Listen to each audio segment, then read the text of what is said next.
everyone, 스포맨의 원더입니다. 오늘은 전 세계 호러 팬들의 가슴을 미친 듯이 뛰게 만들고 있는 슬래셔 무비의 영원한 바이블이자 전설 스크림 7에 대한 모든 것을 탈탈 털어보려 합니다. 특히 이번 7편은 제작 단계부터 말도 많고 탈도 많았던 우여곡절 끝에 우리의 영원한 파이널 걸 리브 캠벨이 다시 돌아오는 기념비적인 작품이죠. 게다가 오리지널의 감성을 그대로 살려줄 반가운 얼굴들과 상상을 초월하는 잔혹한 고어씬, 그리고 입이 떡 벌어지는 신박한 설정들까지 꽉꽉 채워져 있다고 하는데요. 지금부터 저 원더와 함께 핏빛으로 물든 우주보로 마을로 조심스럽게 들어가 보시죠. 이번 스크림 7의 오프닝은 시리즈의 근본인 우주보로에서 시작합니다. 그런데 장소가 기가 막힙니다. 1편에서 스튜 마처와 빌리 루미스가 최초의 연쇄살인을 저질렀던 바로 그 저택.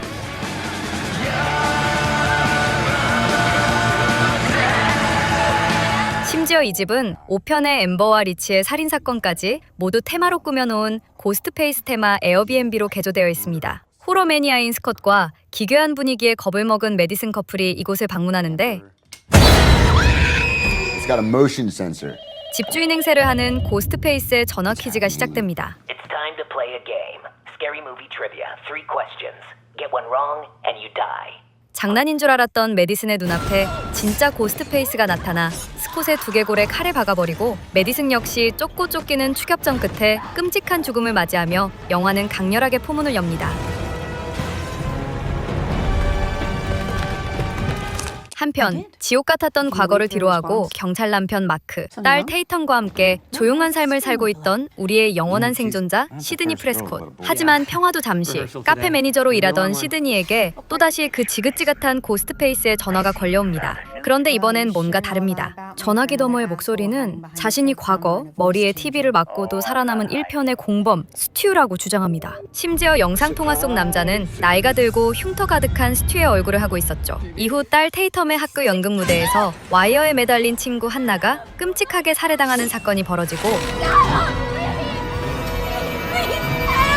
시드니의 집 다락방을 통해 몰래 침입한 고스트페이스와의 혈투가 벌어집니다.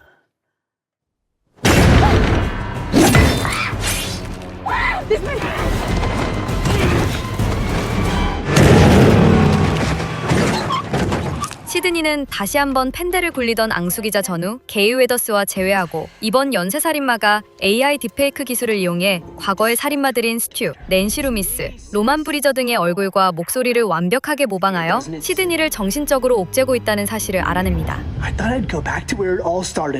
시드니의 가족과 딸 테이텀의 친구들, 그리고 전편의 생존자인 체드와 민디까지 모두가 용의선상에 오르는 숨막히는 상황. 피비린내 나는 사륙전 끝에 밝혀진 고스트페이스의 정체는 충격적인데요. 과연 이번에는 어떤 사이코가 시드니를 노리고 있을까요?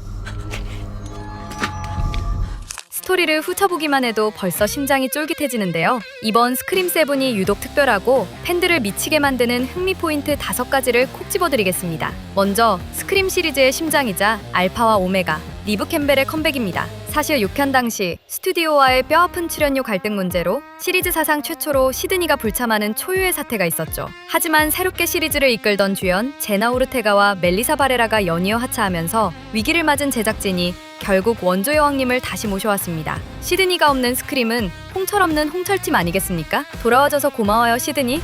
두 번째는 1편, 2편, 4편의 각본을 쓰며 슬래셔 영화의 새로운 패러다임을 제시했던 스크림의 아버지 케빈 윌리엄슨이 직접 감독으로 메가폰을 잡았다는 점입니다. 시리즈의 DNA를 누구보다 잘 아는 창조주가 직접 연출하는 만큼 오리지널 팬들을 미치게 할 근본 넘치는 클래식 호러의 진수가 펼쳐집니다. 현재 8편의 감독으로도 유력하다고 하니 더욱 기대가 되네요.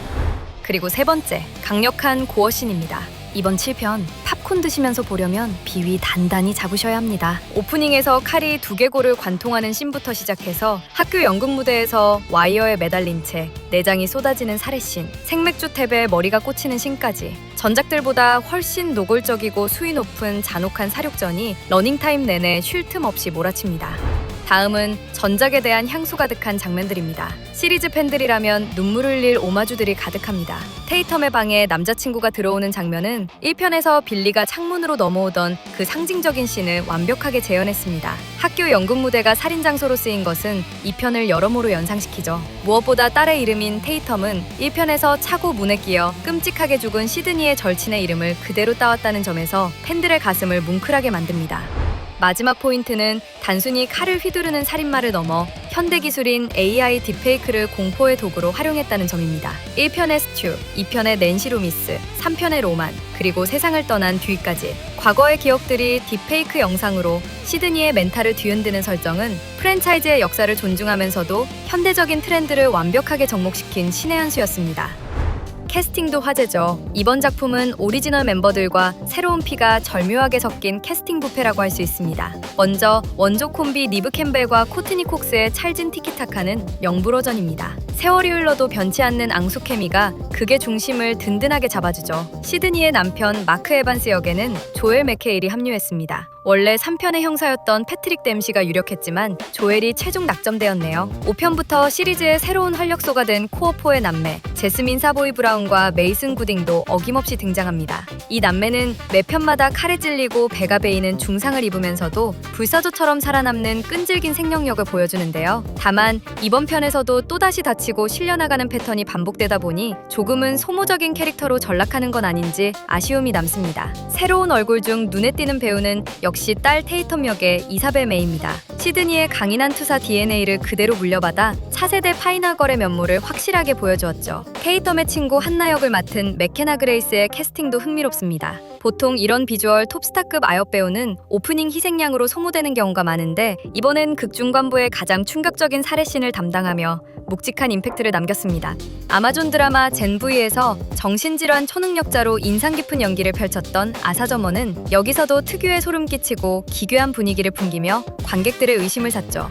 마지막으로 문제적 고스트페이스 콤비 안나 캠프와 이던 엠브리, 특히 제시카의 살인 동기는 꽤나 논쟁적입니다. 내가 시드니처럼 강해지기 위해 새로운 시드니를 창조하겠다는 이 비뚤어진 팬심과 광기는 역대 고스트페이스 중 가장 현대적인 사이코패스의 모습을 대변하고 있어 영화가 끝난 후에도 많은 토론을 낳을 것으로 보입니다. 시드니와 케빈 윌리엄슨의 컴백, AI를 결합한 신박한 설정, 그리고 클래식한 슬래셔의 무자비한 매운맛까지 스크림7은 기존 팬들의 향수를 자극하는 동시에 새로운 세대에게 슬래셔 무비의 진수를 뼈저리게 느끼게 해줄 완벽한 피해 축제입니다. 이 호러 축제 꼭 놓치지 마세요. 오늘 내용은 여기까지였습니다. 구독, 좋아요 꼭 눌러주시고요. 멤버십 가입으로 스포맨 채널 응원 부탁드릴게요. 저는 원더였고요. 다음 스포에서 만날게요. 안녕!